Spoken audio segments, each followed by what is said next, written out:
Salutations, friends, and welcome to Research Paper.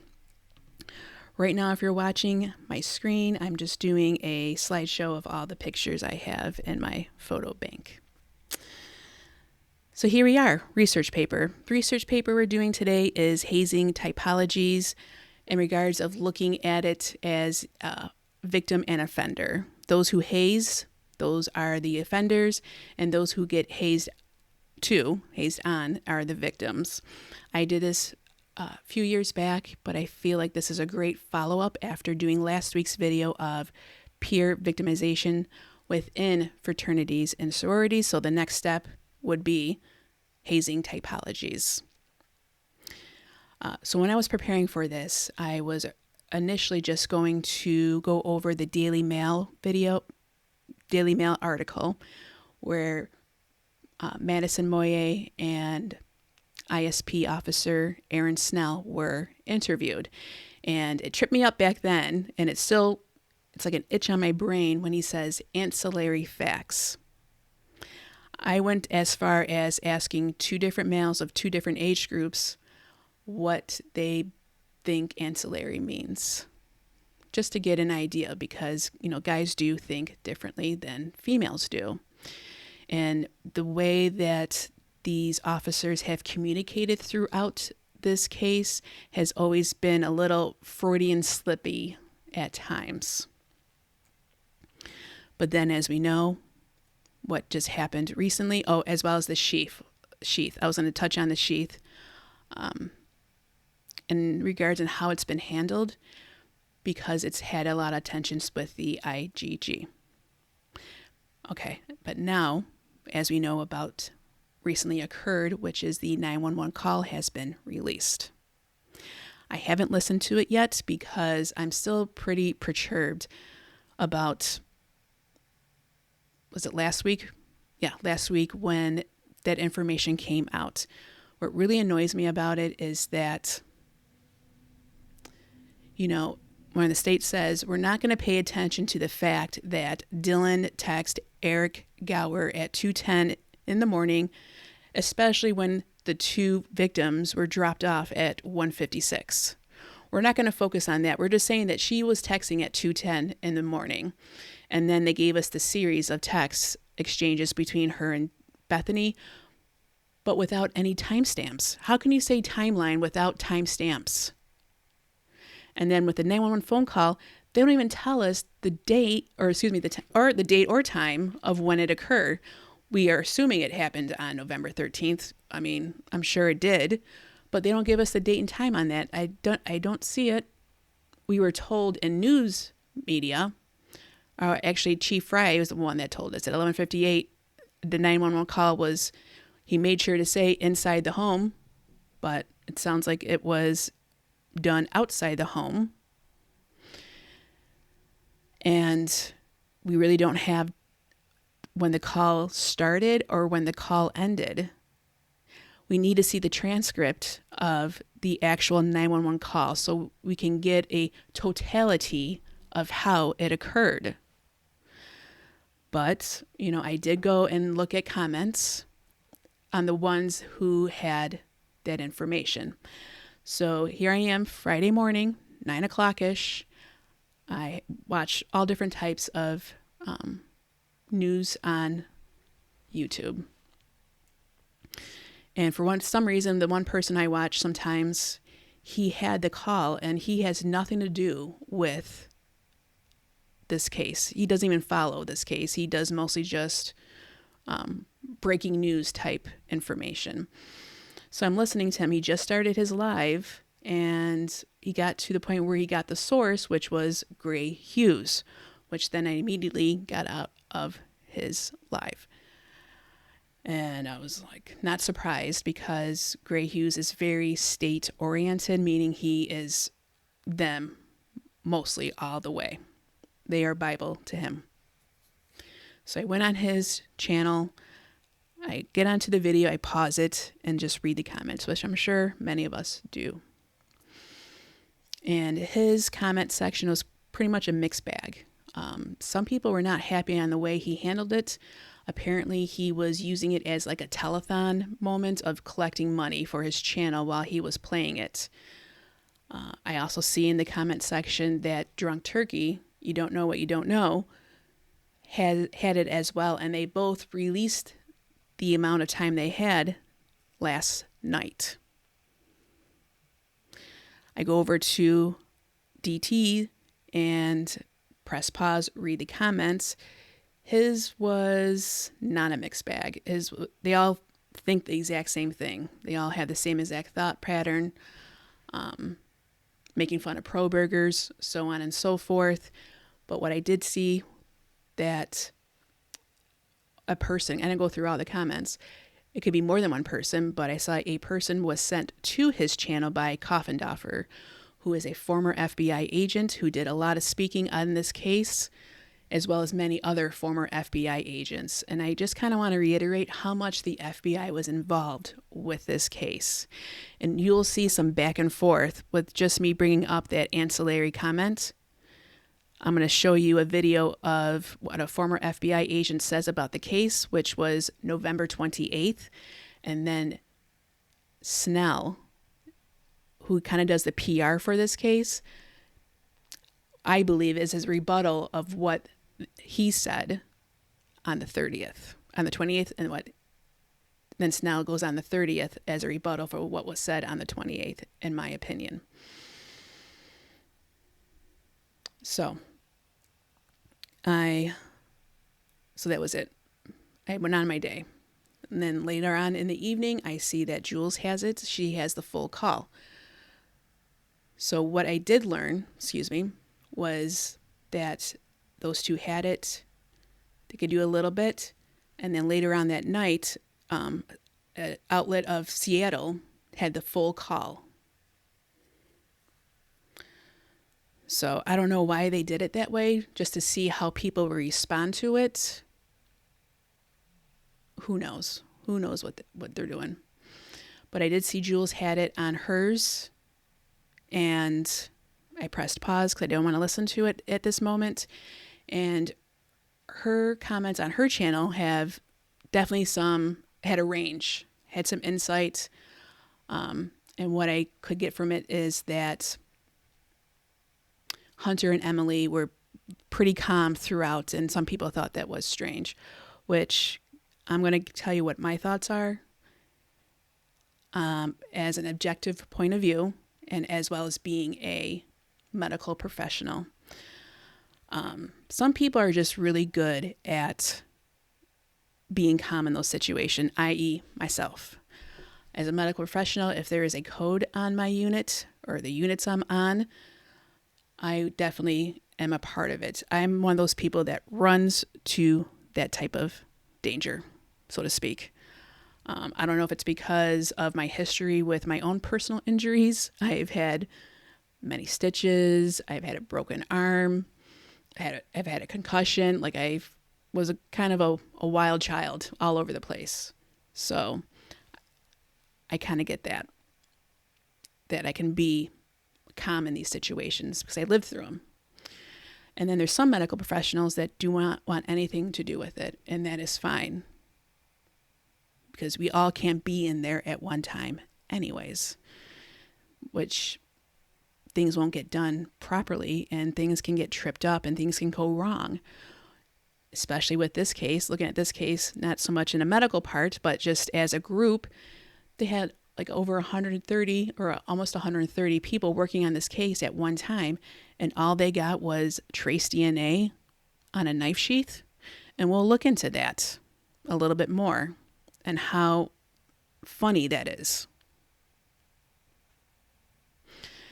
And as regards of how Dylan and Bethany were reacting and how they did not go upstairs to check on Kaylee and Madison is very strange. It's very odd.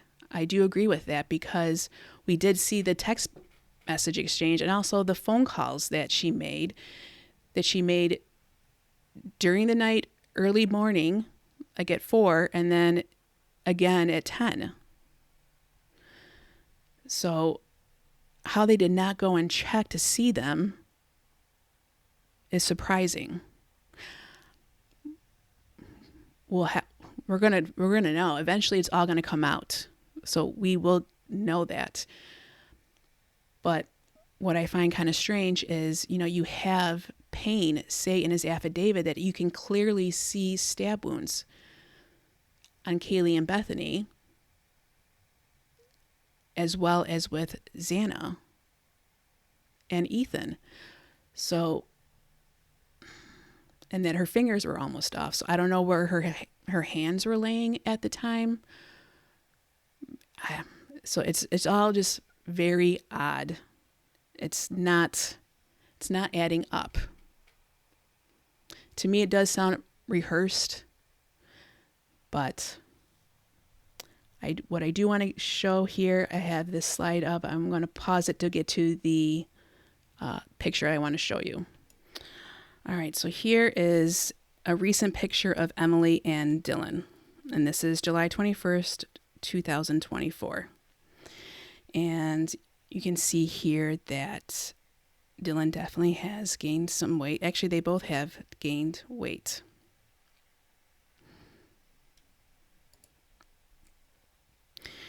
And this definitely shows that they are grieving, that they have either gained weight by either eating more and not exercising or increasing their alcohol consumption. So they definitely have been affected by what has happened, which I guess could be comforting to see that, yes, they are affected by it. You can say survivor's guilt, maybe coulda, shoulda, woulda, or just seeing what happened or hearing what was going on. We won't really know unless they do an interview or somehow it comes out. But they definitely have gained weight, and it looks like that is a symptom of what they had to go through on those 2 days. And then thereafter, what we do know is that, Dylan was a runner from footage that we saw of her running, I guess a few months after it happened. I can't remember the exact date, but definitely. And I don't have a picture now, but Hunter definitely has changed. He definitely looks like in shock almost. Let me see. I'll pause this and see if I can get a picture. All right, so here is a recent picture of Hunter, and he definitely looks like he has lost weight and definitely looks like he has gone through something traumatic. So it's very unfortunate, and we'll find out more as time goes on. Okay, so now let's do the Daily Mail article.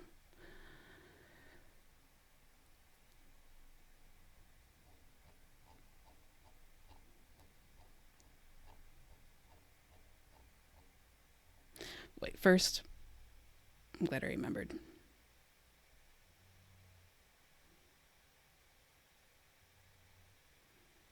With this individual, they may share. All right, so this is November 28th. This is a former FBI agent, Jonathan Gillum. And I'm just going to read what he says because it's just going to be quicker that way. And he talks about, he also feels it was also odd that people were there prior to the police showing up. And he talks about how he's been critical of MPD. So here she says, this is November 28th. They're returning to campus from Thanksgiving break. So here we are 2 weeks in and no information on who committed this crime. Are there any details that you are honing in on in this case? And he says, I do think there are some important things that the public should be informed of so they can get an idea what they are looking for. I have been very critical of the police department and how they first handled these things, but I have to tell you, I don't blame them at all for not telling the families anything else. Ever since this occurred, the family members have been on podcasts, newscasts, and law enforcement is automatically going to pull back on the information they provided if that occurs. So what had happened prior to this is Steve Goncalves went on some news source and basically said the police had cut off information with him. They hadn't talked to him since, I want to say, the 24th of November. And they did reach out to them, let them know that the 24th is when they reached out to him. They last talked to them and saying that it's the holidays coming up and no one's going to be talking to them. And then a new representative is going to be speaking with them from then on out. So he is talking in regards to that, I believe. But what I do think they should be doing, and they probably are not going to because they think they will inflame the situation of people being nervous if they do this. But people have to understand about what occurred on that night at the type of person that would do this. I agree. Now, I've heard some analysts, so he's talking about what other people are saying, how it's been exclusive or inclusive. He doesn't think that's what it is, but he believes it was a young male, somebody who could get into the house and get out in that neighborhood without being seen. I don't think it was two people because the more people you have going into that house, the more likely it is that they were going to be seen. But does he understand the Greek element and how many people were coming in through that house on the regular? So he thinks it's one male, enough to have been in the neighborhood. I think they entered from the second floor because the first floor was never disturbed here or there. And there's a wooded area behind that house. So the second floor is the sliding glass store by the back patio where there are woods there. You go up that hill into that back parking lot, and that's where Madison Moye lives. She has a brother, Matt, that was, I don't know if he was living there at the time, but he was at school there at the time. And the 4 underage drinkers on the night of November 13th, I want to say around 2:56 a.m., were stopped for underage drinking. And they said they were at Matt's house. Not apartment, Matt's house. So there's that. And then the first floor, I'm going to assume that is the front door where the parking area is. On the right, when you walk in that front door, on the right-hand side is that spare room where there was just a bunch of odd items, like just regular household items and Ethan's golf clubs. When you go straight back from the front door to the left-hand side is the stairwell. And behind that stairwell is also a bathroom with a shower. And then further down to your left is Bethany's room. That first window on the first floor by the front door on the left-hand side is Bethany's bedroom window. The window directly above is the living room area up the stairs, the second floor. And that's where Zaina's bedroom is and Dylan's bedroom. So, but there is an important thing that I think people should realize. This is probably not the first time that this person did this. As I explained before, this is an adrenaline-filled incident.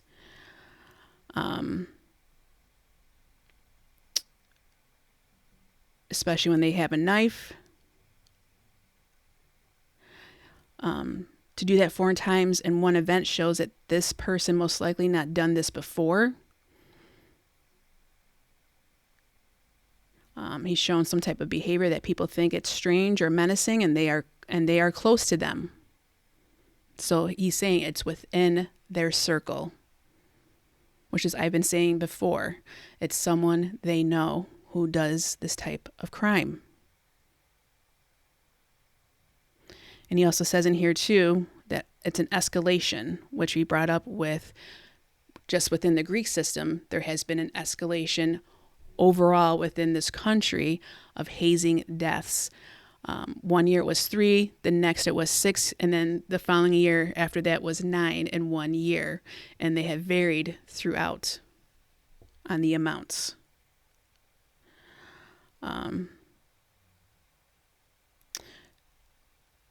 He said he would go so far to say this individual is a serial killer. Well, I think when you look at what they did, typically killers don't rise to this level on their first shot. So that's why a lot of people thought that the FBI were there was because it might have been a serial killer case is what they focus on, FBI. But the FBI also focuses on covert operations. So covert meaning James Comey with the cell phones and that whole backdoor approach, and how people were very hesitant to even allow that to happen because of police officers having too much power with that. And now we have the FBI kind of pushing this IGG and how they went about doing it in a covert way, as we are learning that is a possibility. In my opinion, it's kind of showing that way. So here he does talk about how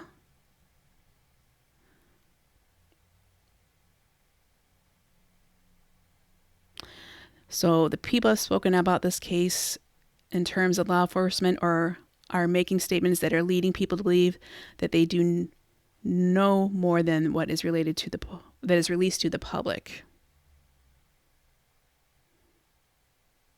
So he says, I think law enforcement knows what they know here. They could be telling us less because things have gotten out to the media, or it could just be the fact that this was such a saturated crime scene and there were so many people there before that night. So we had heard there was a party there that night. And that morning, when people actually called other people that came there before police even got there, I find it to be the oddest, strangest thing I have ever heard.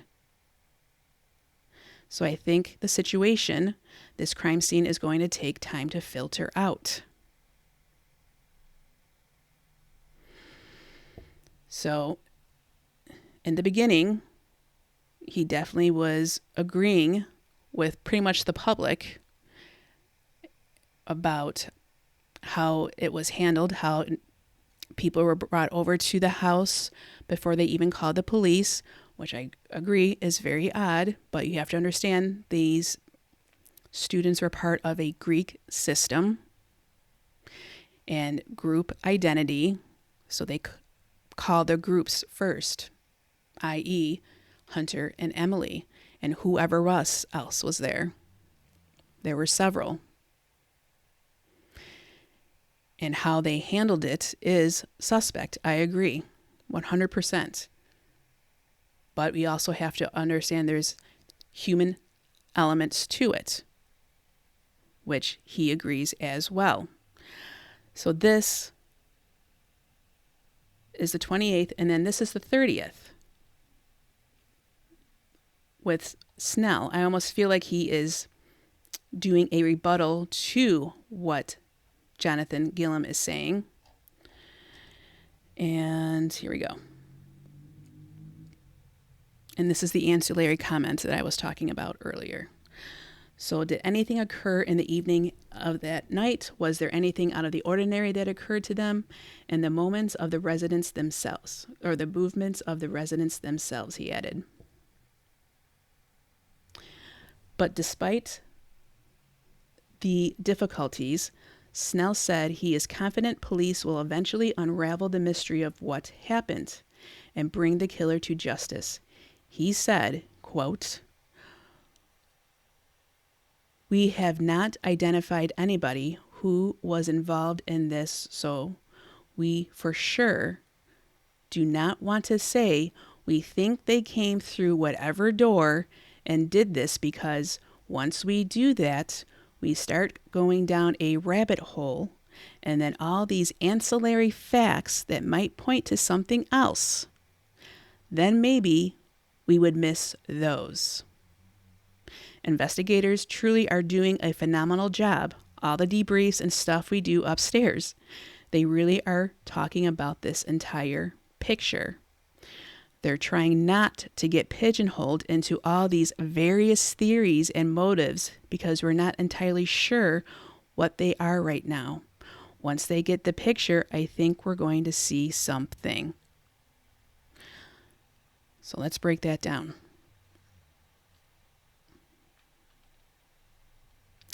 So we for sure do not want to say we think they came through whatever door.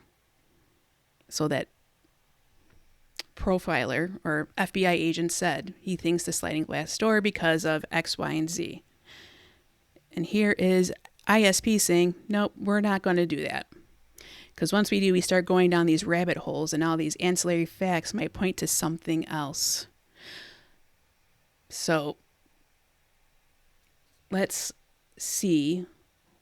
Oh, and this is Aaron Snell. And let's look at what investigating, the definition is. It's a verb, which is an action.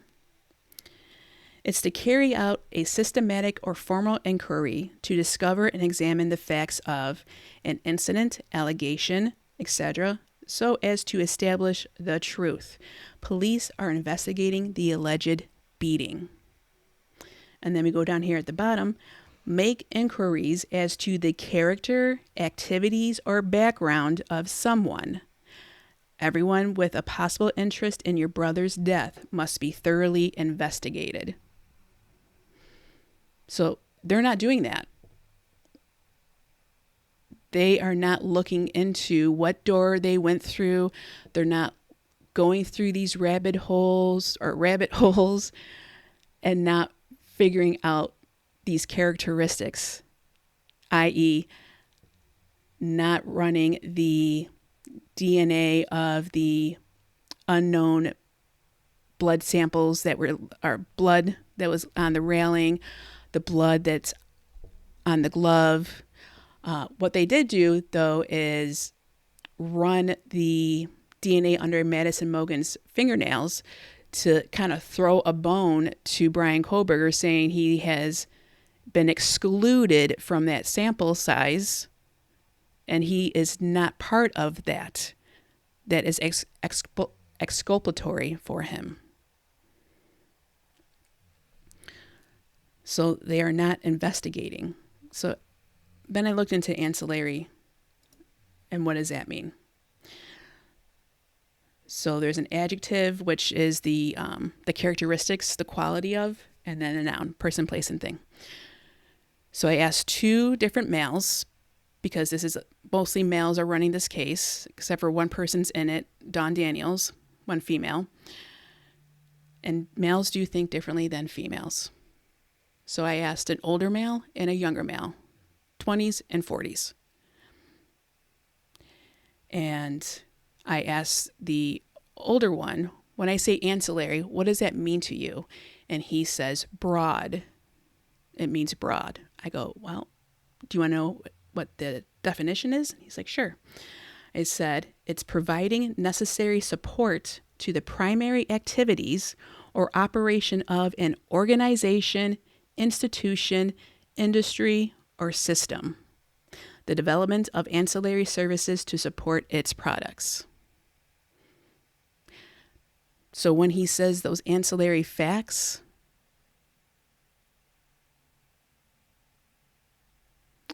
I don't think so. Not in that term. Not in this definition, not in this adjective. But as a noun, which I asked the younger male, well, I can say in the adjective, yes. Well, here, I'm jumping around. Let me just talk it through. So with the male, the younger one, I said, when I say ancillary, what do you think that means? What does that mean to you? And he said, ants. Which I started laughing, like, ants? Like, because that's what it sounds like. And then we laughed and I said, okay, I can see that because, you know, ants within a colony, it's all about systems and a lot of support. So I could see that.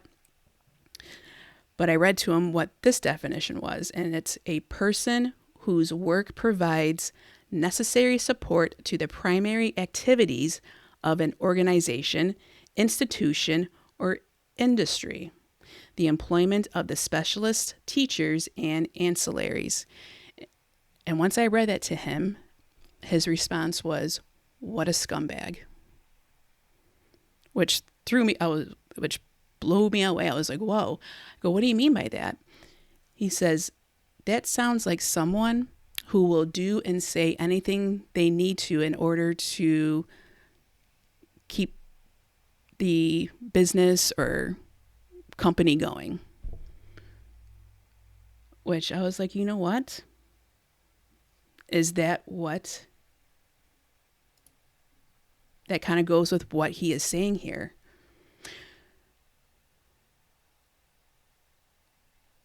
We're not going to see what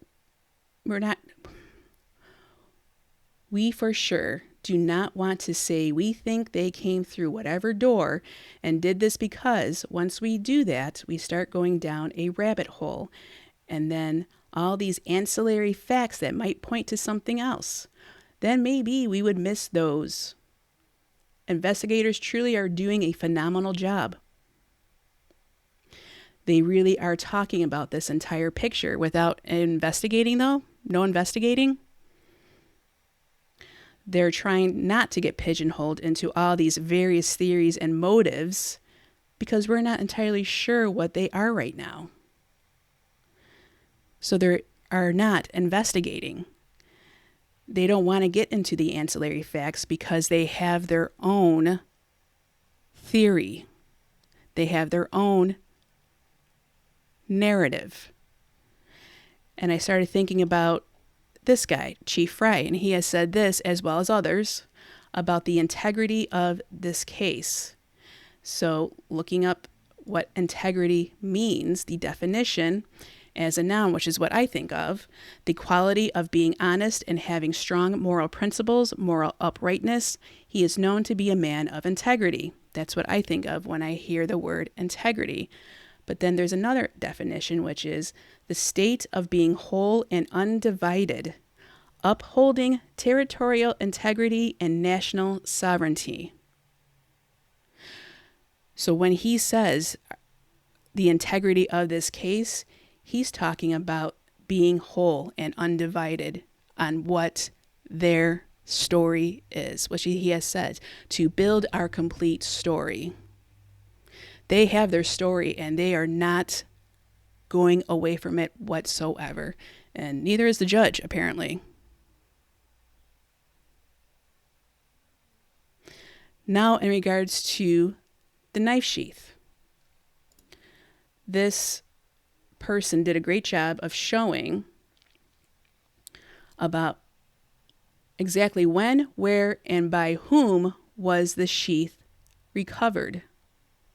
Because you have Brett Payne on December 29, 2022, he says, first, let me do the PCA. So we can do this first. So when we read those other ones that we just looked at, to break it down. So here's Brett Payne's.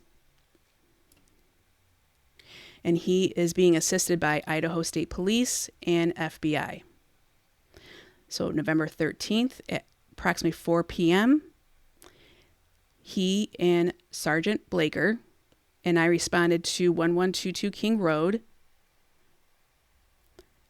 to assist with scene security and processing of crime scene. Upon arrival, the ISP forensic team was on scene and was preparing to begin processing, which means an ISP officer was already there when he got there, as well as MPD Officer Smith. One of the initial responding officers to the incident advised he would walk me through the scene. So he has already gone through the scene, So has ISP. We don't know how many officers, and forensics was ready too. So my question is where is Kathy? She should have been one of the first ones there. Well, after the police officer, she should have been notified and then be there so that she could make sure the integrity of the scene is being maintained. Per her words, make sure that no one touches anything or moves anything. But she wasn't there. So what we do know is that Officer Smith was there first, and he was going to walk Sergeant Blaker and Payne through the crime scene. ISP was already there, and forensics was getting ready. Okay?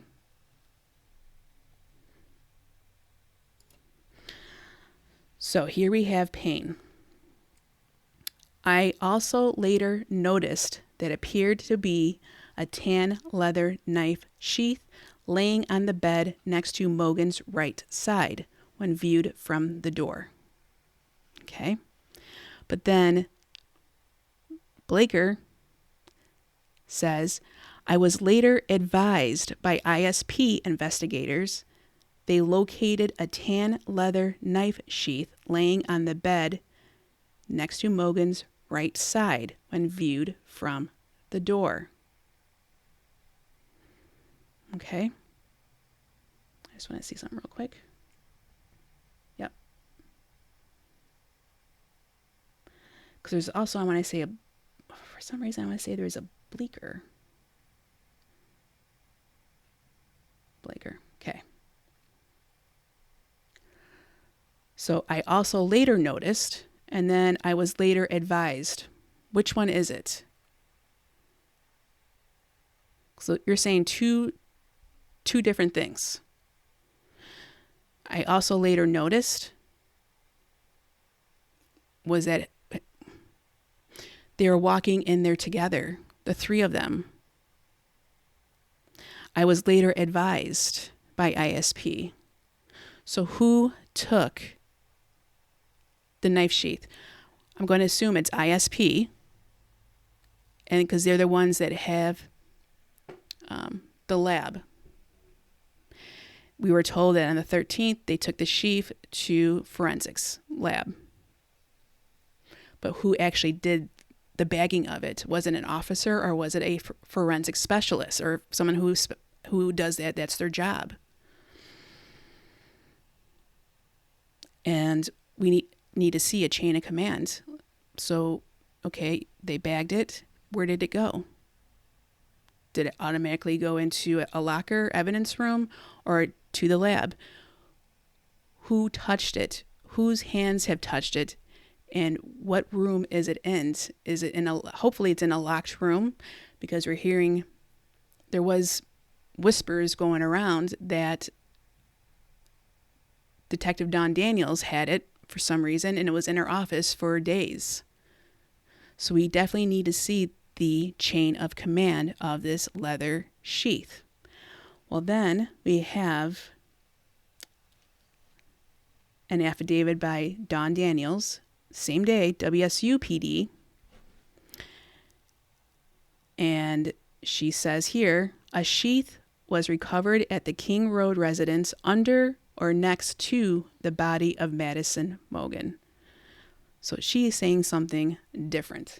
And she is saying that she's got this information from Blaker's sworn statement, which Blaker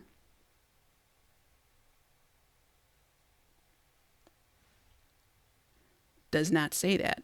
He says, on the bed next to Mogan's right side. So at least Payne and Blaker both have this correct, on Mogan's right side. But she says under or next to the body of Madison Mogan. But then this is strange that she says this. To date, we have not recovered the weapon used in the homicides, which would indicate that he took it with him from the scene. Based on my training, the weapon will likely contain trace evidence on it, such as blood or skin or hair from the crime scene. One likely location for the weapon, or any sheath for the weapon would be his residence.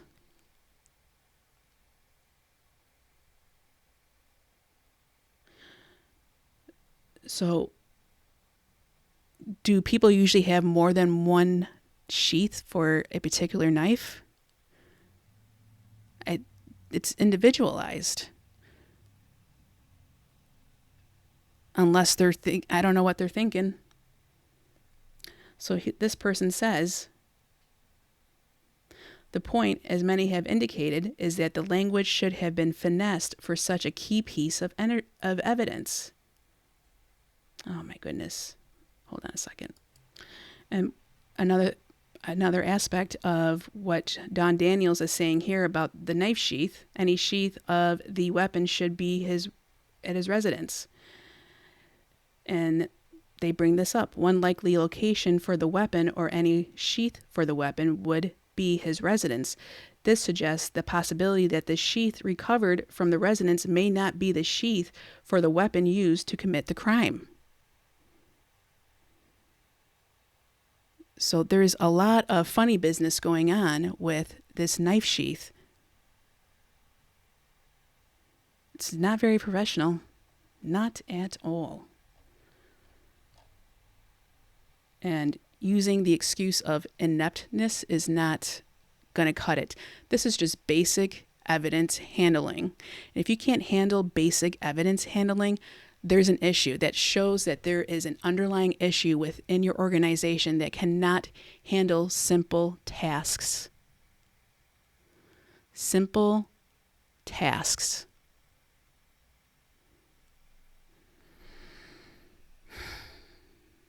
So there's that. I felt that was important to bring it up because of the IGG.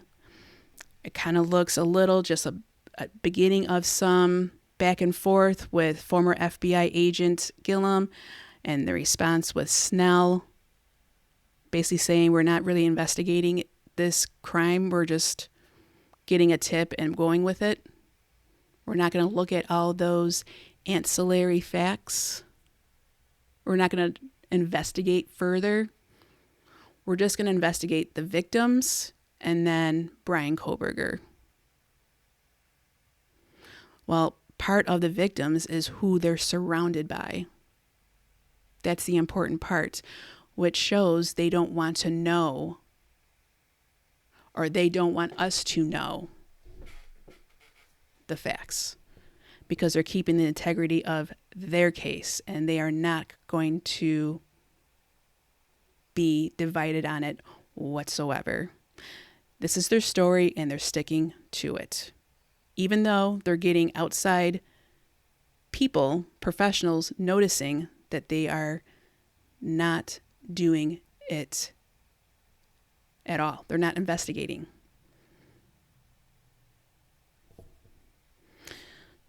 So this is 43 minutes. I'm going to put this in the description. That if you want to go straight to the research paper, there you go. So let's go to the research paper. Oh, and I want to bring this up.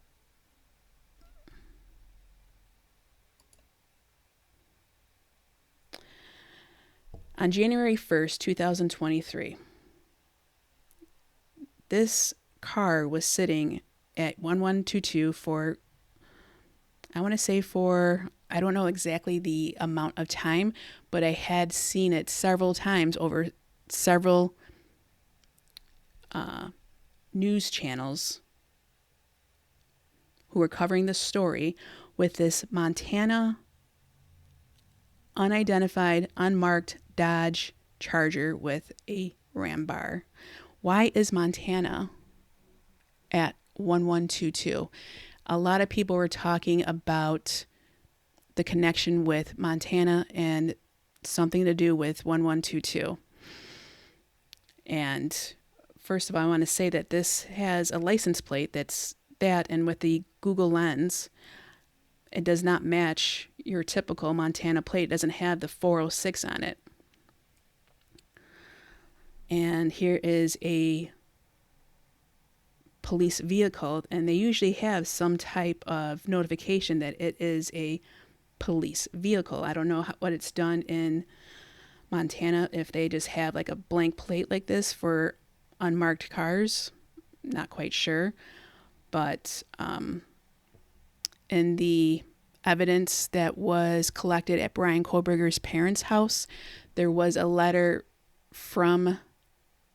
to Brian from Montana. And some people were saying that he was looking to go to school in Montana for criminal justice, which a PhD in criminal justice, which I looked, and there are no universities in Montana that have a criminal justice program for a PhD.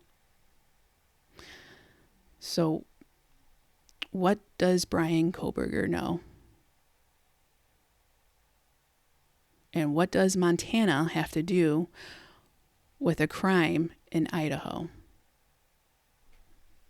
Just putting that out there. Okay. Here we go.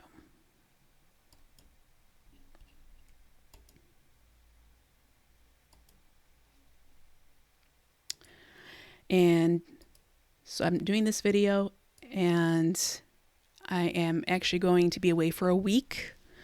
I have a work conference I have to do. So I'm going to just detach and just enjoy myself as much as possible and try to get a new perspective from this case, just kind of take a break from it. And I will either do a video either Saturday, Sunday, or maybe even Monday, latest by Tuesday. And I'm kind of thinking for next week, I think I may either start looking into Maddie or Zainab, just because we've done several with Kaylee. I think it'll be helpful if we now look at Maddie or Zainab so that we can see more connections between them both instead of just all of Kaylee. I think it's now time to kind of change the direction of that.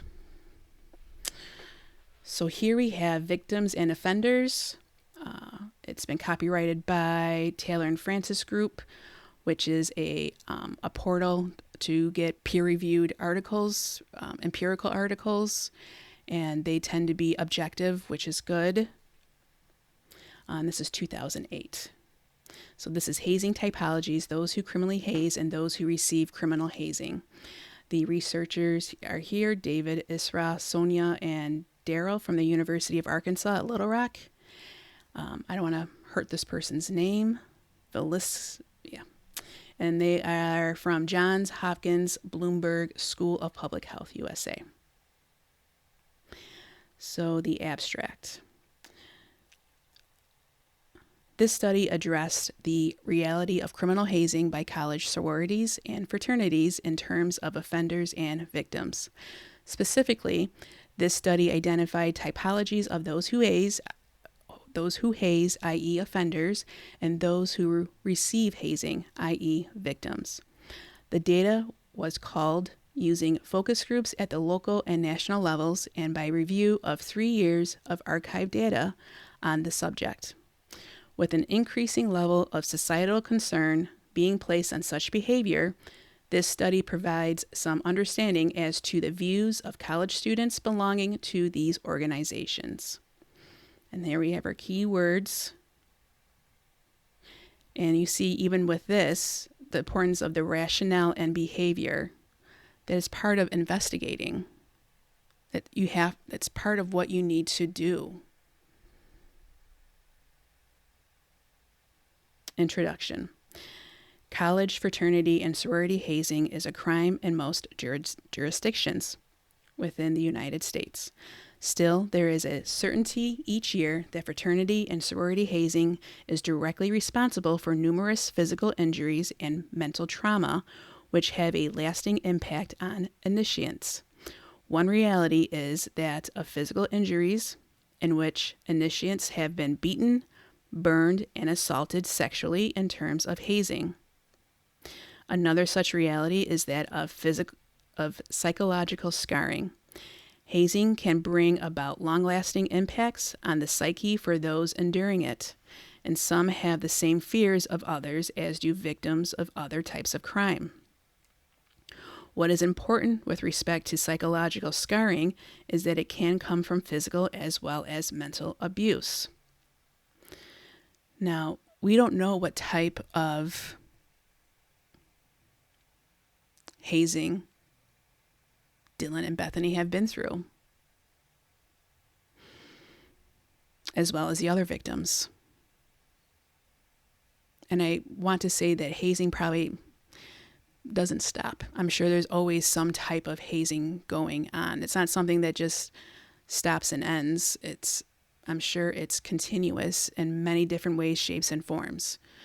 So I understand having some sort of feelings towards how Dylan and Bethany reacted. We also have to keep this in mind as well. They are part of a social group where you lose your social identity, your own identity to be within this social group. Like with the peer victimization, low levels of peer victimization correlates with having a high social or a high group identity. So we have to keep that in mind. And sometimes you ever hear of the mass hysteria, or the egregores I brought up, which we'll do again, where you have this kind of group think and it gets really muddy and it doesn't make sense.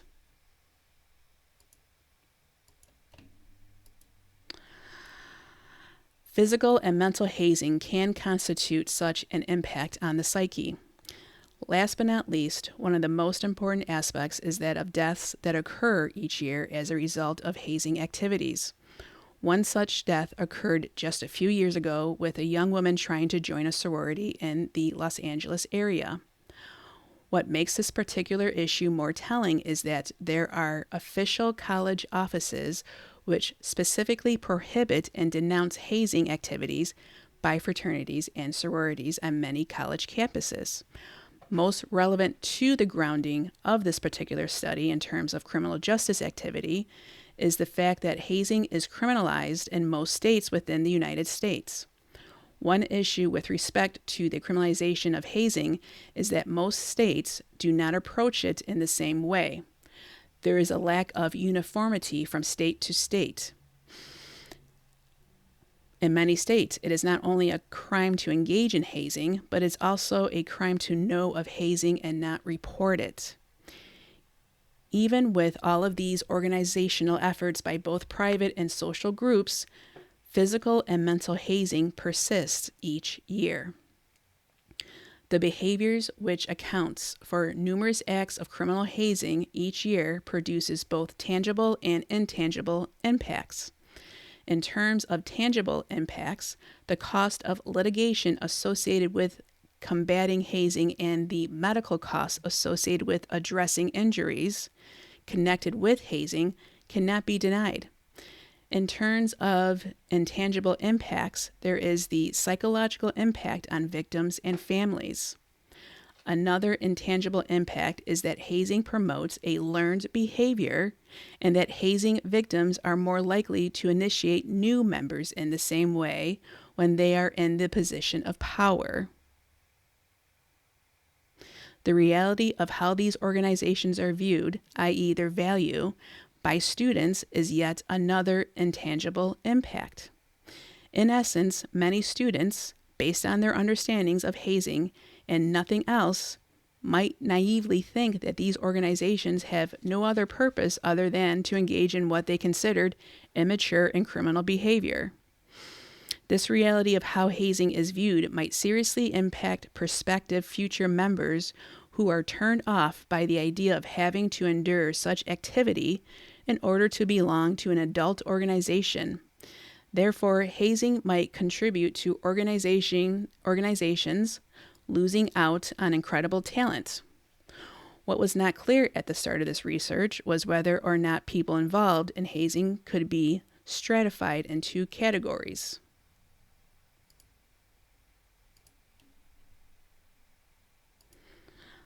Assault and death.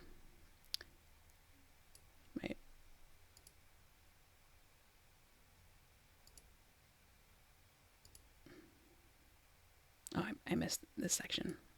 I didn't go down all the way. Oh no, I pressed something. Hold on. I'm back. I turned on the subtitles somehow. Literature review. Hazing has been a problematic issue for decades now. It is most commonly practiced in tight-knit groups such as fraternities, sororities, the military, athletic organization, and gangs. And sometimes we have heard this happen in police departments as well. Hazing can have damaging effects both physically and psychologically.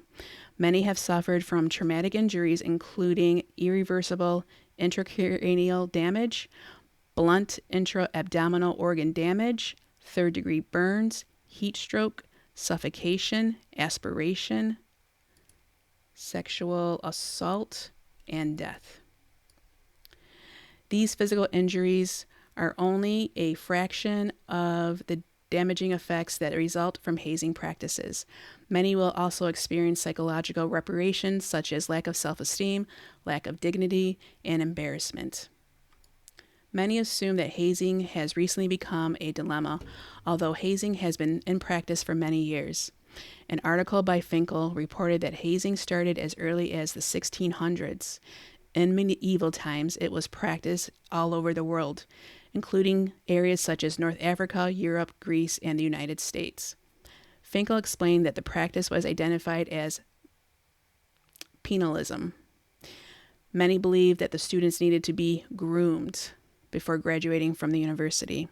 The practice of penalism was later eliminated after the occurrence of several traumatic injuries, although the practice of hazing continued all the way up to the present day. The first documented college fraternity, established in 1825 at Union College, was also known as the Kappa Alpha Society, which is the same fraternity that the president of the university, Scott Green, was in. Soon after, Delta Chi and Sigma Chi emerged, followed by several college sorority organizations. These organizations were created as a source of scholarship programs and havens for those who wanted refuge from societal issues, to develop friendships and adherence to a support system. Today, fraternities and sororities tie together for basically the same purposes. Many join for the community service activities, others because of a need to be part of an intricate group, and many join for the pure purpose of drinking and partying.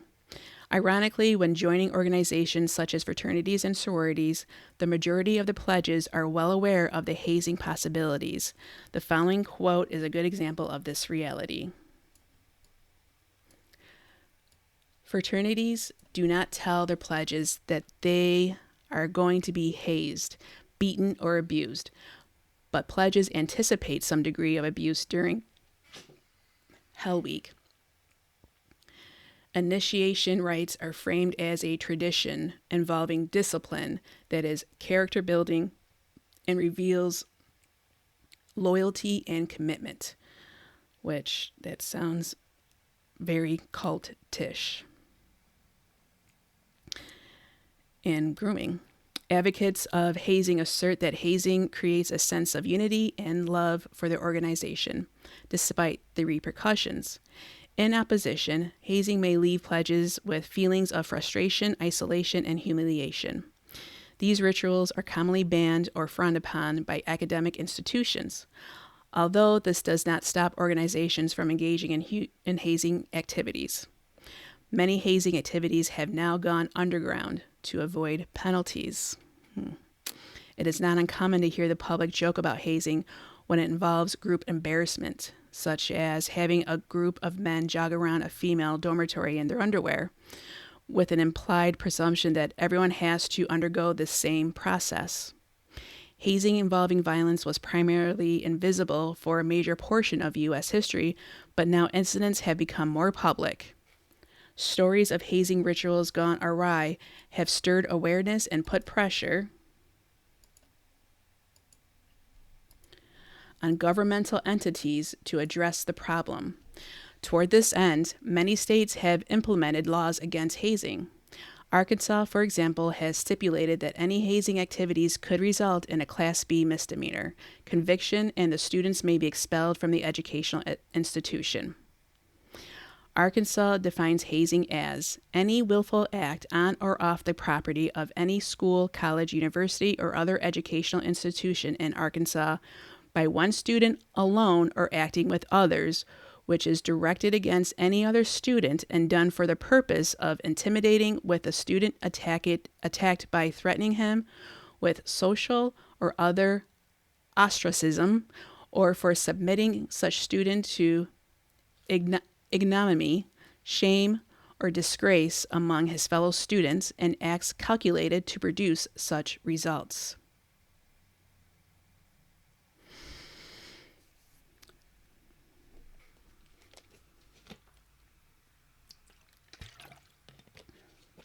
In Virginia, the hazing regulations are more clearly defined. It states that hazing means to recklessly or intentionally endanger the health or safety of a student or students, or to inflict bodily injury on a student in connection with or for the purpose of initiation, admission into, or affiliation with, or as a condition for continued membership in a club, organization, association, fraternity, sorority, or student body, regardless of whether the student or students so endangered or injured participated voluntarily in the relevant activity. In Virginia, the student would face charges for a Class 1 misdemeanor. In California, a student could face fines up to $5,000 and jail time up to 1 year. These regulations have been put into place after several hazing incidents resulted in fatal casualties. Most states with laws against hazing were established after one or more hazing casualties took place. For example, at the University of Arizona, pledges were left in a freezer and forced to consume their own vomit. What in the hell? In a state university located in Los Angeles, 2 pledges drowned after members required their pledges to walk blindfolded with their hands tied together into the ocean?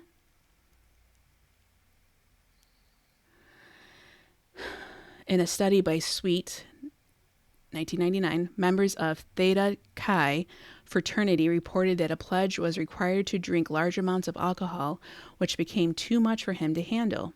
The pledge was later found dead and lying next to a garbage can, having died from his vomit.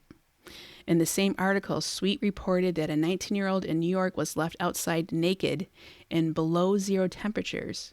Before the members left, they poured beer on his feet. The pledge complained several times that he was uncomfortably cold, although the members still left him there. He suffered from many health issues later. Now, it just amazes me how people would say, why don't you just leave? Why don't you just go? Like, why didn't they leave the incident? That just kind of shows you how intense these groups can be, where your logic is not even there anymore. Like, he's outside naked, my first thought would be like, why didn't he just run away and get help? Well, shame, embarrassment, fear. So as we're learning about this 911 call, you have to think about those who survived and also those who came to that home and those who are part of the Greek system. You got to take that into account at the same time. We can't just look at it as that this is this and this is that. You have to look at them as a whole. So here are their methods. They had 2 primary questions, which guided the formulation of essential research questions and 2 hypotheses. We're not going to go thorough on this right here. So they have a fine line between acceptable behavior and hazing. The first primary question addressed was what constitutes hazing. The second addressed whether hazing should be considered normal and acceptable behavior.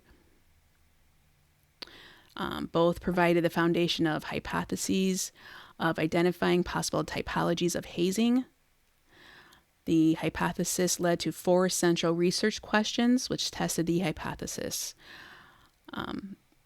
H1 asserted general typologies of hazers within fraternities and sororities can be identified, which provides some possible motivation and or facts about the hazers.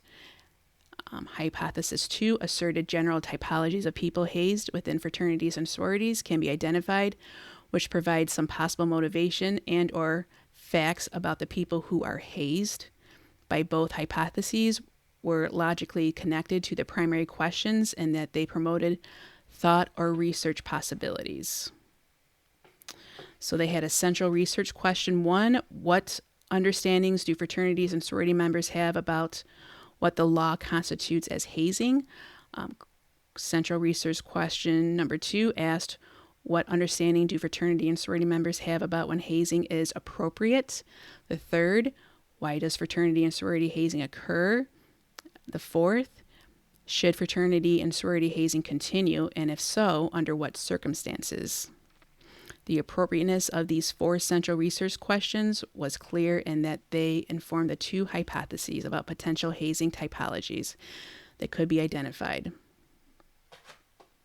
In order to make such findings more clear, the study used primary and secondary data in order to answer the 4 central research questions. So the participants, the study used primary data in the form of 2 focus group, in person and online, and secondary data called from archived discussion board postings. The in-person focus group was composed of a group of undergraduate fraternity members and a university in southwestern United States who provided consent. And in order to participate, which could be withdrawn at any time. There were 2 facilitators and 1 note taker during this focus group, and each facilitator took turns fostering and continuing dialogue in order to address the questions. There were 17 participants during the in-person focus group, and the session lasted approximately 90 minutes. One of the facilitators focused primarily on physical aspects of hazing, while the other focused on mental aspects. The online focus group consisted of a chat room that we set up on the internet using a popular web browser. Participants were volunteers who identified themselves as members of fraternities and sororities within the continental United States, and they were made aware when they entered the chat room that the purpose was to gain understanding about fraternity and sorority hazing. The importance of having the online focus group in addition to the in-person focus group was that it added a broader geographical perspective in terms of fraternity and sorority views on hazing, but it also helped in terms of triangulating responses. The online focus group lasted approximately 1 week. In terms of secondary data, the study took advantage of an unusual data set which had been archived onto discussion boards hosted by a popular website that exists strictly to address the issues of hazing.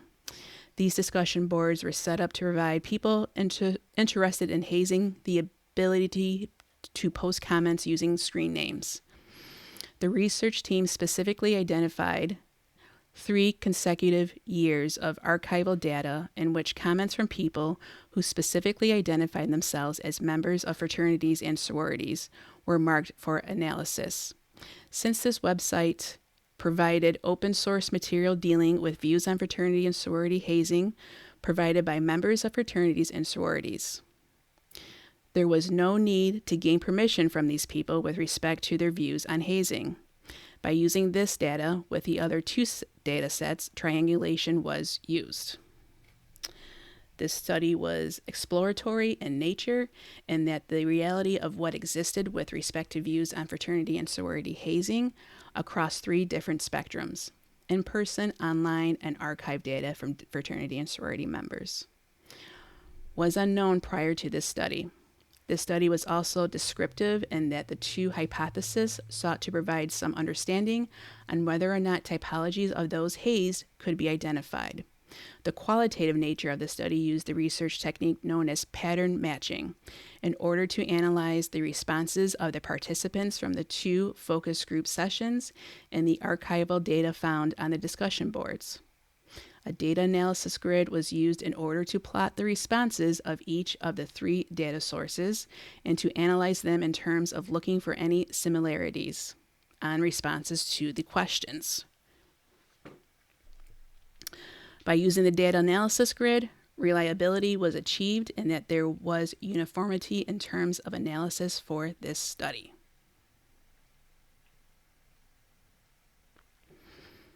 So the procedure. The in-person focus group. The in-person focus group participants were asked what constitutes hazing. The overall responses indicated that hazing constitutes physical and mental abuse. However, there was no clarity as to what this specifically meant. The participants commented that the use of uniforms, such as requiring initiates either to dress alike or adorn themselves with trinkets in order to stand out, constitutes hazing. So we've seen that. They all dress alike and they had to wear their trinkets. The participants also indicated that when initiates have to meet outside of officially planned times is when physical hazing mostly occurred.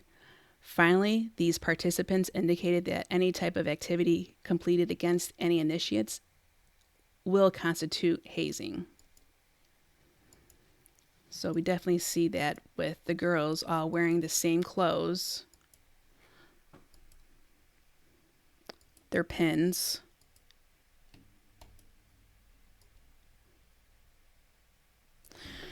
When asked about the legalities of hazing, participants indicated there is a threshold after which activities should be considered hazing. However, there was no uniformity indicated as to what that threshold is. Yeah, because that's going to be the person's perspective, making it difficult for them to achieve consensus. As mentioned previously, participants indicated that anything done against someone's will constituted hazing. And finally, participants indicated that when initiates endure hazing by choice, such as volunteer, they are completing what the participants refer to as work. The participants indicated that work, regardless of what it entails, physically or mentally, does not constitute actual hazing because they volunteered, and demonstrates their respect for the founders and purposes of the organization. None of the participants' responses indicated an understanding of hazing being a criminal act within the state in which this fraternity chapter is located. Specifically, they indicated they had no knowledge of whether any regulation or law possibly prohibited hazing. They only understood that the national level of the fraternity and the university did not approve of hazing. They don't like it, but they let it happen.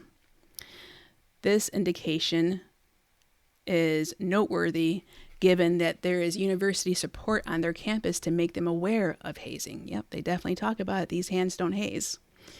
The in-person participants were also asked why members of a fraternity or sorority might haze people who are initiating into the organization. A clear set of responses centered on the notion of respect for fraternity or sorority traditions, and that hazing initiates demonstrates the seriousness of organizational values. So remember I was saying, like, it's okay to be serious on your work, but serious about yourself or an organization is dangerous because you're taking your power away and you're giving it to a group or to the founders. That's extreme. Therefore, helping to foster an appreciation of such values. So you're taking away your values, and now your values are the group's values. They also indicated hazing is a method of instilling knowledge about the fraternity or sorority. Several of the participants indicated that some members bring anger and frustration from realities outside of the fraternity or sorority to the initiation process, and hazing initiates in order to release that frustration. Yikes. You don't know how many years of that is built up, because that can come when we were learning in the peer victimization that what happens with them in high school does carry over into college. Finally, the use of alcohol and drugs is a factor with some members in terms of why they haze initiates. These participants were asked why they endure hazing. Some of the participants indicated that enduring hazing because they feel an internal struggle toward a finish line, and that they feel as though hazing should be a normal part of the initiation process, and they need to satisfy whatever the requirement is to complete the process. So that's pretty intense right there. Many of the participants indicated initiates endure hazing to be considered legitimate members of the organization, and implied that to not be hazed is tantamount to not being worthy of full membership, i.e. that more hazing equals more respect. Yikes. So they're going to be outdoing each other. One continual response was that many initiates considered it a personal failure if they are not able to complete what they believe others have completed, such as hazing. And finally, there was also the aspect of legacies, often applying pressure to initiates. The reality of legacies is important in that if someone's relative, a parent or uncle, for example, is already a member of that organization, there is an enormous pressure on initiates to become members of the same organization. This can often result in initiates participating in activities that they are uncomfortable with simply to belong and make someone else happy. Whew. No way, Jose. It can also give someone a poor sense of where to draw the line in terms of what they are willing to endure. The in-person focus group was also asked about whether or not hazing should continue. The overall majority of the respondents indicated that they believe that hazing is appropriate if it is not life-threatening. Additional questions were asked as to whether or not they understood that by saying if it is not life-threatening, that it's acceptable. Broken bones, bruises, and things of that nature would be considered simply part of the process, as long as they do not threaten actual life. Oh my goodness. You know, this reminds me of a movie. I'm going to put it on pause. The movie is Speak No Evil. It's a Danish family visits a Dutch family they had met on a holiday. What was supposed to be an idyllic weekend slowly starts unraveling as the Danes try to stay polite in the face of unpleasantness.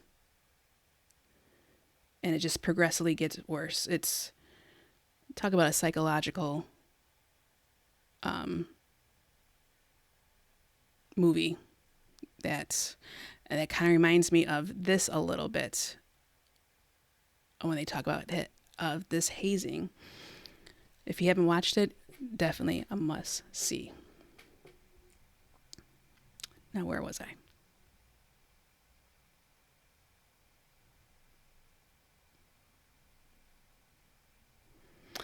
So this is a telling idea.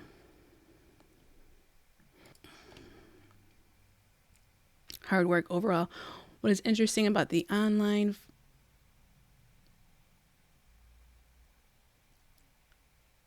so when asked about this commitment, they indicated that to end hazing is a serious insult to those who have come before them and completed hard work. Overall, what is interesting about the online focus group responses is that when specifically asked about the issue of hazing, more effort was focused on physical and mental endurance rather than community service in terms of hard work. Interesting. This is a telling idea given the role and importance of fraternity and sorority members in terms of networking and the impact in society they play as professionals. So they kind of just flipped it there. It's no longer about community service, which they really do talk about. That's like their main focus from what I've seen just with the University of Idaho. But it looks as though with this focus group that they find that the hard work comes from enduring the hazing is the important part of being within the group. And right there saying that this is going to impact society because they go out into the workforce. And that's going to carry with them into the workplace. It seems that the notion of what is appropriate to learn about that organization focuses on the physical and mental aspects of hazing to learn organizational values rather than using the values for community service. When specifically asked about focusing effort of hard work toward community service projects such as building homes or serving food in shelters, the majority of in-person focus group participants did not think that an appropriate way to demonstrate the organizational values. So with the online focus group, in similar fashion to the in-person focus group, the participants of the online focus group were asked a series of questions. Responses were then coded for analyzing. With respect to what constitutes hazing, online participants indicated that bullying constitutes hazing. The problem with the use of the term bullying, which was indicated by a large number of participants, is that there was no indication by any participants as to whether this was more mental or physical. With respect to whether or not hazing is a legal activity, online participants indicated, just like the in-person focus group, that a threshold exists with respect to hazing. The problem was that there was no indication by any participants as to what that threshold is. Upcoming research is trying to address this question. The online focus group participants were also asked why people haze.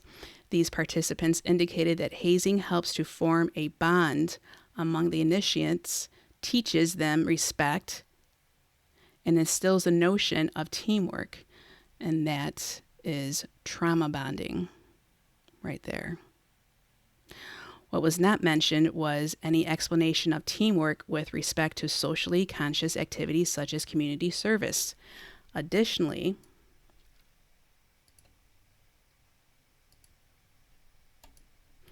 just like with the in-person focus group, it was indicated by several participants that people often haze because they have self-esteem problems and therefore want to make themselves feel more important by having control over others. The online focus group participants were also asked about why initiates endure hazing. The primary reason stated was that they want to fit in.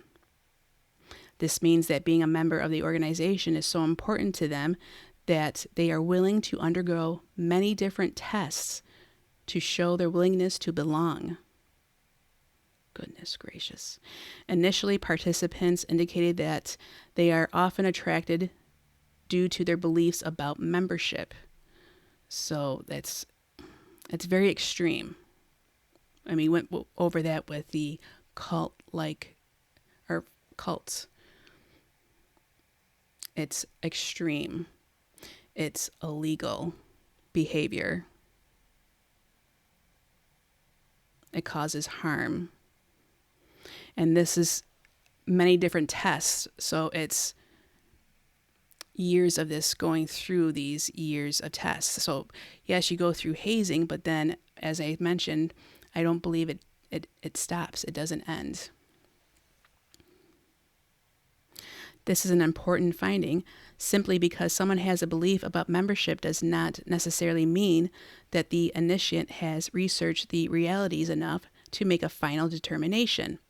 According to the participants, initiates often base beliefs about memberships on stereotypes.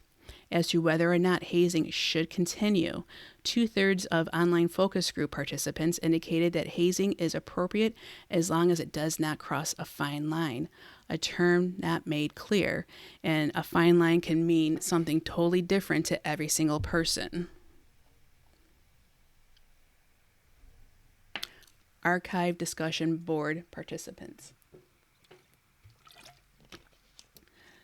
The online website used for this study maintains several discussion boards on views regarding hazing. Since the research team had several years of data on these discussion boards, it could examine. The decision was made to code the responses for 3 years of data in order to identify responses relevant to this study. As to what constitutes hazing, the archive discussion board indicated that the issue is generally understood.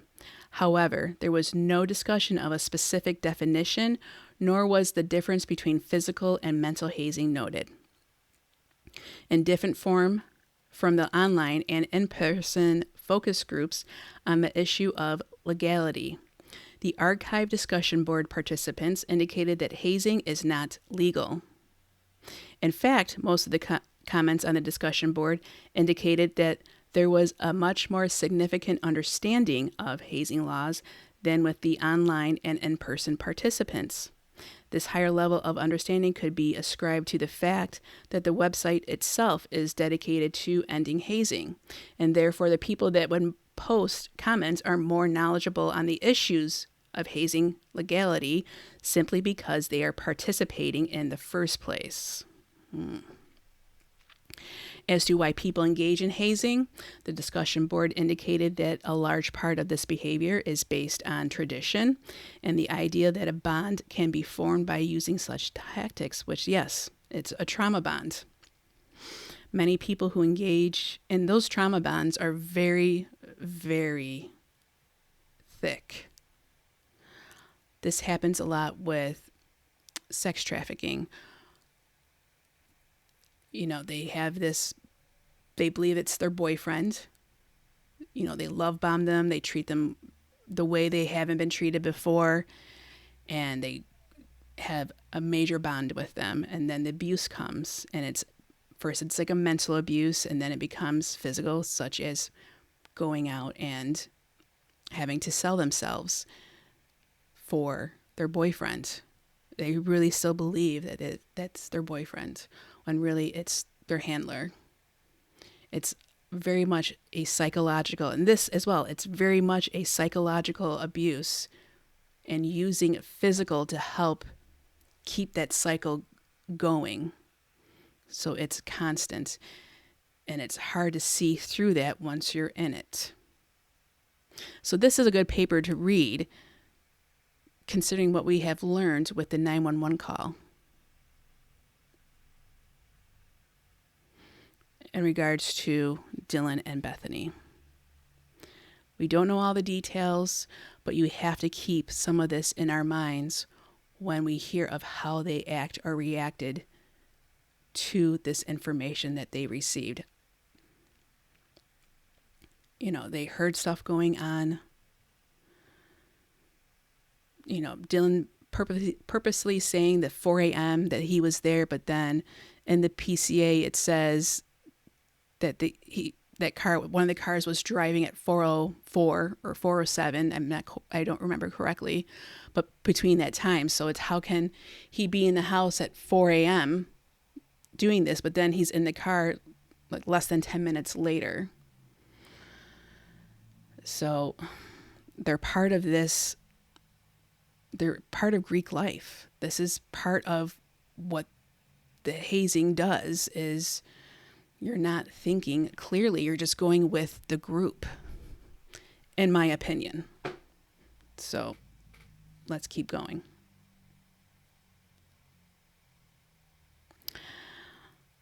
Many people who engage in hazing indicated that pledges should earn membership. Those who condone this practice see themselves as educators with respect to the knowledge of the fraternity or sorority. Other responses specifically address the notion that sincerity is being tested, a response no different from the online or in-person focus groups. So you have to endure this in order for us to know how sincere you are about being with us. One aspect, it's like a Lord of the Flies almost. One aspect of the archive discussion board participants was the high level of responses focused on members of fraternities or sororities with self-esteem problems, and these members being fools with respect to the initiation process. It was suggested that these members cause more harm to the fraternity and sorority by engaging in hazing, because they are exposing these organizations to potential lawsuits and damaging reputations. Okay, that we got some people in there that do see through the bullshit.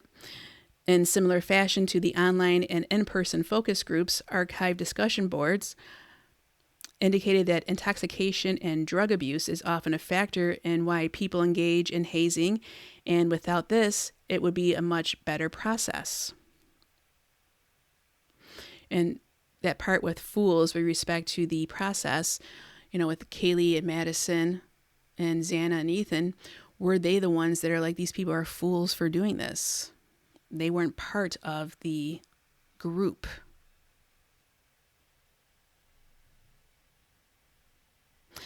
With respect to why initiates would endure hazing, the archive discussion board was split. 50% of the responses indicated that they perceived hazing as a mandatory aspect of becoming a member, whereas the remaining 50% indicated hazing is optional. These respondents also indicated that they have more power in deciding whether or not to engage in this process. This particular finding is unique in that it is the only group used for this particular study that specified a difference between mandatory and optional in respect to why people endure hazing.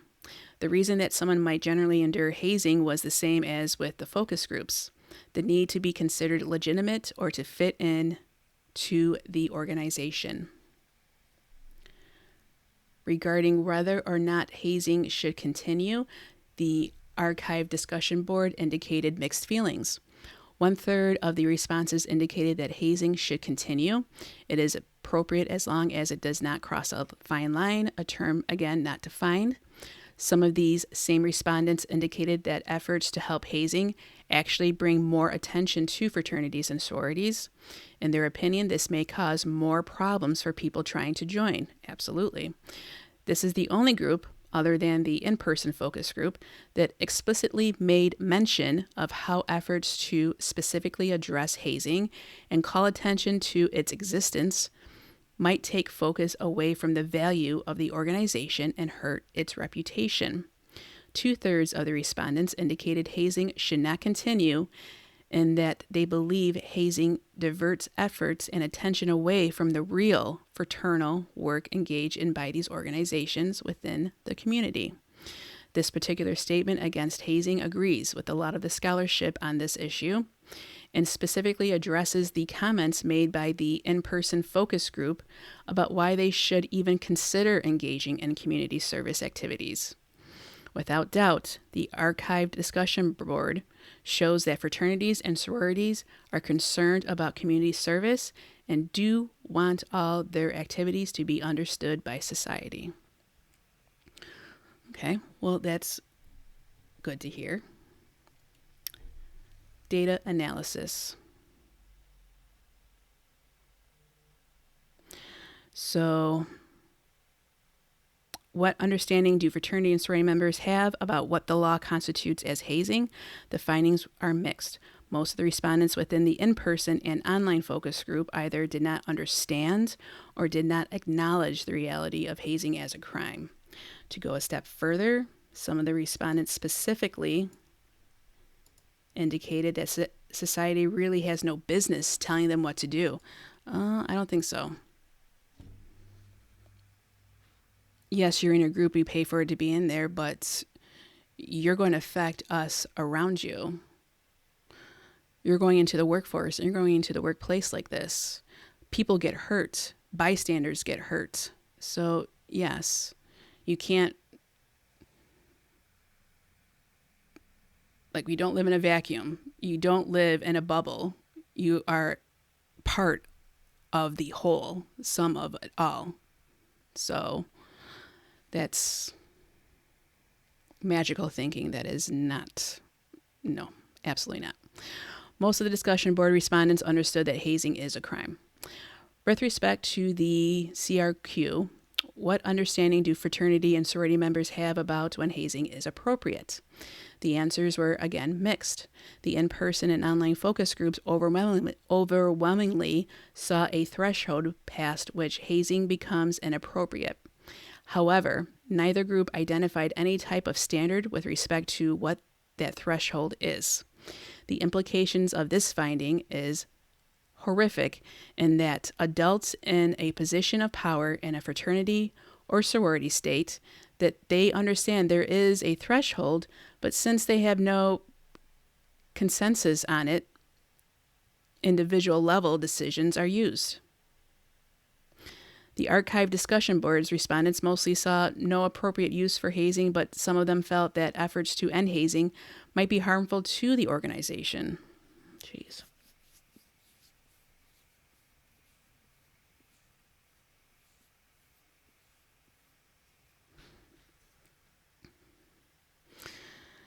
So I want to reread that. The implications of this finding is horrific, in that adults in a position of power in a fraternity or sorority state that they understand that there is a threshold, so they get it. But since they have no consensus on it, individual level decisions are used. So yeah, we know it's there, but it's up to that person. So there's no intervening. They're just allowing it to happen, which is kind of what we just may have witnessed with Bethany and Dylan.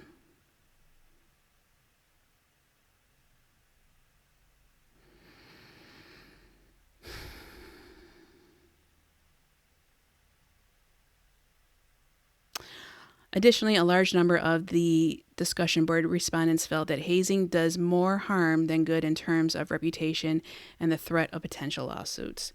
Therefore, such behavior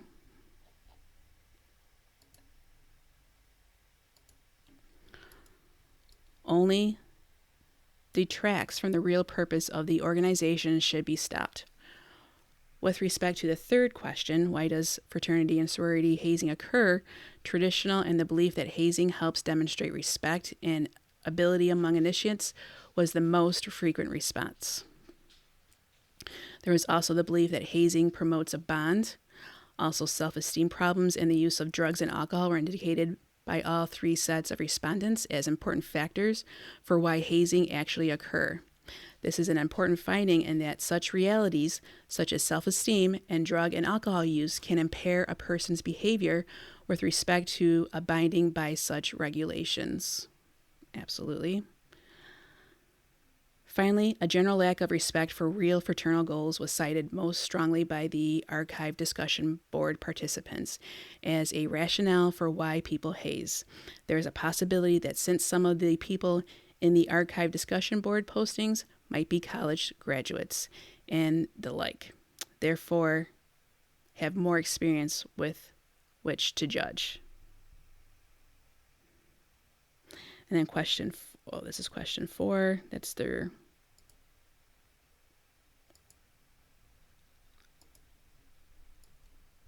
diagram. And then with respect to question 4, should fraternity and sorority hazing continue? And if so, under what circumstances? The answers were mixed. The majority of the in-person respondents said that hazing should continue, that it helps to honor the founders and test the sincerity of those wanting to become members. The majority of the online focus group participants had the same viewpoint and the same reasons. Most participants in the archive discussion boards indicated that hazing should not continue since it hurts the reputation of the organization and makes it vulnerable to lawsuits. However, there were some respondents who indicated hazing should continue since it helps to preserve the sanctity of the organization itself, and that some efforts to draw attention to hazing harm the reputation of the organization more than hazing itself. Just don't talk about it, which seems to be the norm. And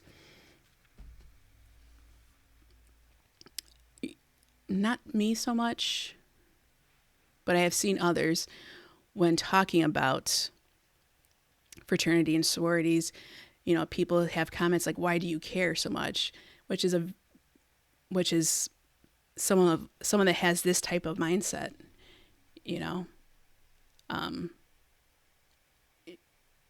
just don't talk about it. Instead of protecting your reputation by doing what is right and having healthy relationships, instead we want to keep doing what we're doing and just don't talk about it. Mind your business. Which shows you the mentality of some of these members, and that gets continued throughout the years. Discussion.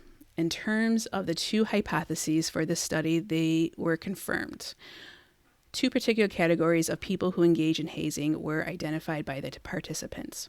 The first typology indicated by the participants in all three groups was that of a teacher. The teacher typology was stated to involve someone who sees themselves as a provider of knowledge about the fraternity or sorority and feels the need and the authority to use whatever tools are at their disposal to access their knowledge of initiates. What is important is that the teacher in many cases might violate what rules exist with respect to initiating members into these organizations, and therefore the test might not be legitimate to all who should be involved. The second typology of people who Hayes found was that of the fool. The fool typology involves a person who does not use common sense when thinking of their position of power or influence over initiates. This person is often someone who either has some type of self-esteem problem or brings behavior influenced by drugs or alcohol to the initiation process. This can result in a great deal of physical hazing abuse. An important aspect about these two typologies of people who haze was brought up by some respondents. Only occasionally does the fool category come from those who are also teachers who would use this legitimate authority that they have into an inappropriate area and therefore risk causing harm. It is noted that one aspect of this study, not indicated by any of the respondents, was people who do not have current financial status in an organization participate in hazing of initiates. This is not a clear indicator of whether or not non-financials are relevant. It simply means that they were not mentioned by the respondents of this study, an area of recommended future study. With respect to implications of rational choice theories, the two typologies indicated that members make a clear choice as to behavior they choose to engage in when initiating a prospective member. So they know what they're doing. They have intention. With respect to the second hypothesis for this study, that general typologies of people hazed within fraternities and sororities can be identified, this hypothesis was confirmed. 3 typologies of people who endure or receive hazing were identified. Legitimation seekers, to be legitimate, legacy seekers, and tunnel light lookers. The legitimation seeker describes initiates who are searching for either some sense of belonging within the university setting or are attracted to a belief of what fraternity or sorority life is like. The respondents repeatedly indicated that legitimation seekers tend to focus on how they are perceived by others.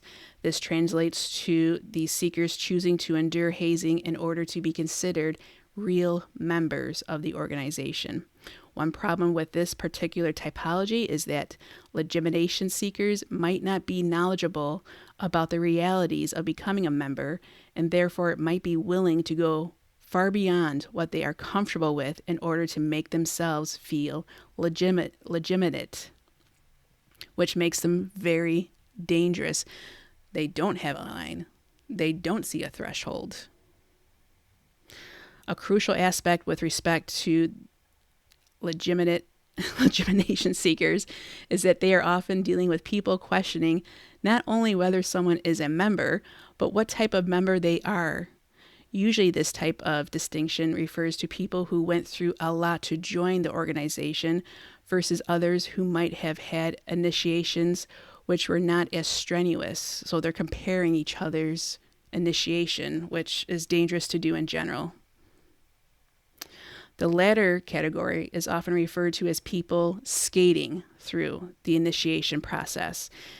These individuals are often talked about behind their backs as not being as real as other members. The impact of this skating possibility leads legitimate seekers to seek to do whatever is necessary to make sure that they are not placed in this lesser category. The problem with this logic is that most initiants have no idea what members actually went through and make the presumption that the process is uniform. Therefore, they might accept more hazing based on some false perception given by members.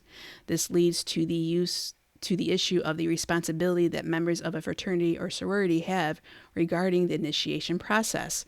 So I can just imagine the chatter that goes on within these groups, especially with males and with females. I mean, but males with just with like the physical part of it.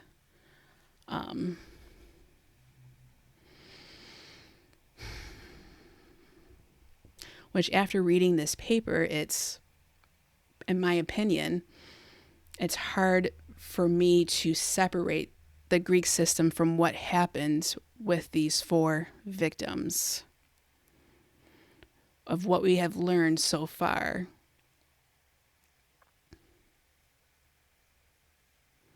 It's hard not to, but let's continue. The typology of legacy seekers is described as someone desiring to belong to the same organization as someone close to them, usually a relative. For some, this title of being a legacy carries a level of status. However, the respondents indicated that it often involves initiates feeling pressure from loved ones to do whatever is necessary to belong to these organizations. Interestingly, legacies are often not explicitly told that they need to do whatever is necessary to join these organizations by their loved ones. Respondents noted that legacy seekers perceived they need to do whatever is necessary to belong and are often willing to go beyond what is comfortable for them in order to join. Some of the in-person focus group participants indicated that legacy seekers often have a misunderstanding about what initiation is supposed to entail, and during a difficult initiation process is often considered something of a bragging right to members of fraternities and sororities. I can see that. Some legacy seeker may enter the initiation with exaggerated stories from loved ones about what they endured, and people do exaggerate for what they endure. I mean, the basic, just like the fish that I caught was this big type thing. The typology of a tunnel light looker was described as someone who really wants to avoid being hazed, but believes that if they endure just a bit more, that they might be closer to the end and are willing to go that extra mile. Oof. The tunnel light looker is a very dangerous category to belong to according to all 3 groups, and that this individual feels that they are at the point where they cannot go further but are motivated to continue enduring hazing with the belief that this last incident might be the last one. The in-person and archive discussion participants specifically said it is a good quality for someone willing to go that extra mile to join the organization. Oh boy. However, these same respondents indicated that it can become dangerous when an individual knows they are not comfortable anymore, but make the decision to engage in other activities they are not comfortable with because they believe that they are that much closer. This logic can cause someone to engage in behavior beyond their physical abilities or something that involves violence, thinking that it will be temporary. Tunnel light lookers often become disillusioned with the initiation process and sometimes with the organization itself because they feel it is not a valid process that they can gauge when it begins and ends. One other aspect that was brought out by the in-person focus group is that tunnel light lookers often become either disillusioned with the organization or tend to become very adamant supporters of the process itself and participate in the initiation process of new members, which can involve hazing. So it's that volleying for status within a group. It's hierarchical, it's status, and everyone has their own preconceived notions of what that is. And you have a bunch of people in one home talking and doing and discussing about it. You can definitely see that getting out of hand. Pitfalls in future research. One of the drawbacks of this particular study was that the primary data from the focus groups took an inordinate amount of time to arrange. Based on this, it was difficult to do more than 2 focus groups for this study. However, given that the literature on focus group facilitation supports multiple types of groups and activities together in order to triangulate for validity, this study is still useful in that it specifically addressed what occurred within a specific chapter within an online setting and over a 3-year period of member comments. It is recognized, however, that additional focus groups would be valuable in terms of future research. Additionally, interviews of alumni, university officials, and law enforcement officials would be of value to future research. Absolutely. The Greek Council, as Brett Payne says. Finally, understanding new directions of possible behavior, such as sexual assaults and racial insensitivities on campus associated with each typology identified by the study, would be of value.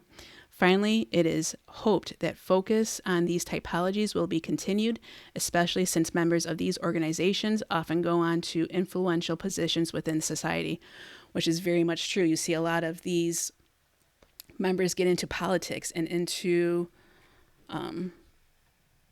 going to the White House, being part of these groups. So if they have this type of mentality and then they're going into politics, that is why we cannot say or let them say, mind your business about what we do here, because they do affect our everyday lives. They could. And it is, apparently, because many people follow this case and many people have a voice about this case because of what is going on. And information is going to come to light, and it's going to come out more and more. This is just the beginning, believe it or not, in my opinion. Especially with all the secrecy that is going on from professionals, the prosecution, the state, allowing these secrecies. These are people's lives, and you're going to be affecting people's lives in the future, especially in regards to Greek life at that university, as well as others. I'm definitely believing that other universities are paying attention to this case, especially in regards to Greek system, due to it being at a off-campus house, sorority home, with sorority members, current sorority and fraternity members. Conclusion. This research study provided an examination of people who engage in hazing and people who endure hazing, a behavior criminalized in most jurisdictions of the United States. It specifically identified 2 typologies of people who haze and 3 typologies of people who endure hazing. The overwhelming indication of respondents with respect to these questions was that those who haze and those who endure hazing at some level do so by choice. Moving beyond what these data show, our society still has a very significant problem. The fact is that many students either condone hazing or see it as a matter of work that needs to be completed. Community service not being defined as work. With undergraduate fraternity and sorority members linking hazing to honoring some aspect of fraternity or sorority tradition, changing this pattern seems unlikely.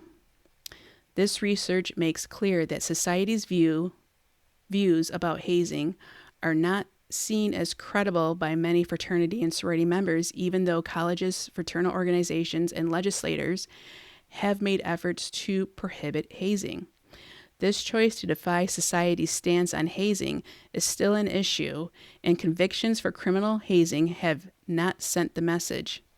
Well, I think there needs to be more convictions It's just dribs and drabs of it.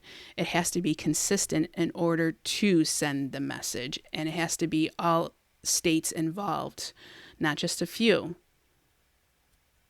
And the amount of money they bring in, I hate to say, is it may be why some are less likely to enforce than others. Many members of fraternities and sororities do not condone hazing and understand that such behaviors cause harm to the reputation of these organizations and also can result in lawsuits and death. Oh, wait, I skipped a part. So let's go back. This choice to defy society's stance on hazing is still an issue, and convictions for criminal hazing have not sent the message. Some members of these organizations often see their own views as more important than those of their organization. Many members of fraternities and sororities do not condone hazing and understand that such behavior causes harm to the reputation of these organizations and also can result in lawsuits and deaths. A sad commentary on the focus group participant responses is that no matter their viewpoint, as they did not believe that serious injuries should happen with respect to hazing.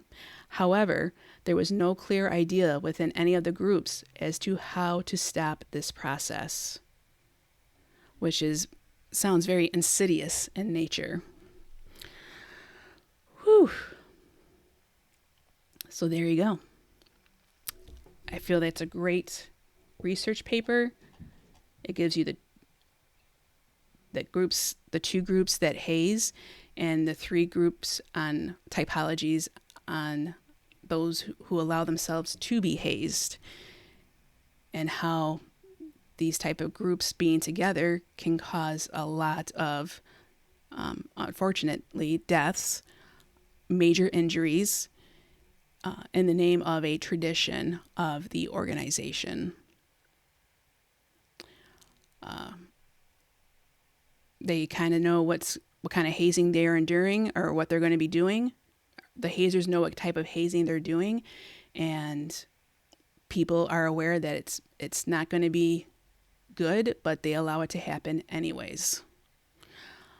I think this is a great paper. I said it already, but my head's just kind of spinning right now because there was a lot of information, and then all the information we did in the beginning about the knife sheath, about the word choices that Aaron Snell has used, and the word choice that Chief Fry has used. And it looks to me, in my opinion, that they have chose not to really investigate this case. They're just going off a tip, because if they do really investigate it, they are not going to like the answer that they are going to get, which is, in my opinion, Greek life. We saw how that particular former FBI agent, Jonathan Gillum, said it definitely is someone who knows them. They know the person. Went through that sliding glass door, which, if you have not seen the body cam of August 16th, the officer Rosenthal, when he went to that house, he went straight to the patio. He didn't go to the front door. He went to the patio, which is a wide open space. It's a large view.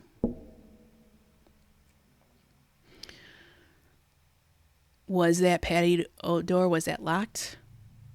I'm going to say they were. I'm going to say they were locked. If the story we get is that they came home, I'm sure Kaylee and Maddie made sure those were locked, as well as Dylan and Bethany.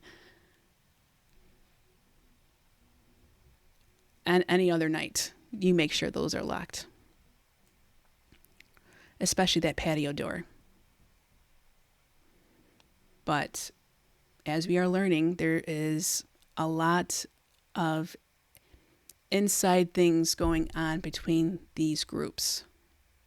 There was a lot of activity going on that evening. If you look at the Linda Lane footage, which I'll be looking at again, as well as the grub truck, I'll be looking at those again. But the amount of cars driving around that area, it was not a quiet night like they tried to tell us. We saw people running on foot in the body cam footage. There were people walking around, leaving that area where the officers stopped the 4 at 2:56 a.m. There's a lot of activity going on, and those 4 were part of Greek life. So, as I mentioned earlier, I'm going to be taking the week off, and I will do another video definitely by Tuesday. Let me know in the comments what you thought about this video, on the research paper, on the knife sheath, the dynamics between the MPD or ISP and MPD, about how they're saying different things of how they were informed or knew about the knife sheath. There's a lot of questions there, and we definitely need some type of chain of custody on how that was handled. Thank you for listening. Hope you enjoy the weather where you are, and that you've adjusted to the spring forward. And take care.